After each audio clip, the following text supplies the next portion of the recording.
మీకు fat walk అంటే తెలుసా? భోజనం తర్వాత తేలికపాటి నడకని ఫాట్ వాక్ అంటారు. ఇంతకీ ఈ వాక్ ఎలా చేస్తారు అంటే, భోజనం తర్వాత కొద్దిసేపు నడిస్తే ఎన్నో ఆరోగ్య ప్రయోజనాలు ఉన్నాయని మన వైద్య నిపుణులు చేసిన పరిశోధనలో తేలింది. సో ఈ ఫాట్ వాక్ అనే పదాన్ని ఫస్ట్ టైం కెనడాలో మెర్లిన్ స్మిత్ అనే ఒక ఆథర్ యూజ్ చేశారు. చాలా మంది వ్యక్తుల దీర్ఘాయువు రహస్యం అండ్ తక్కువ శ్రమతో కూడిన ఆరోగ్య రహస్యం అని అంటున్నారు.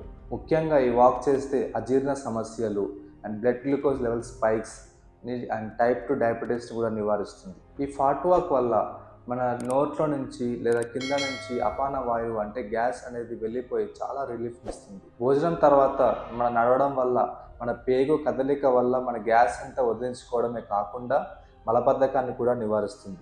అండ్ గుర్తుంచుకోండి, మీరు తిన్న గంటలోపే ఫాట్ వాక్ అనేది చేయాలి. అలా చేస్తేనే చెప్పిన ప్రయోజనాలు అనేది దక్కుతాయి. అండ్ ఇంకా క్యాన్సర్ నుండి కూడా ఈ ఫాట్ వాక్ కాపాడుతుందని అండ్ దీర్ఘాయువుని అందిస్తుందని ఎన్నో పరిశోధనల్లో తేలింది. సో ఈ చిన్నపాటి ఫాట్ వాక్ చేసి మీ ఆయుష్ని పెంచుకోండి అండ్ ఎలాంటి అనారోగ్యాల బారిన పడకుండా కాపాడుకోండి. Stay safe, stay healthy and better you every day. Thank you so much.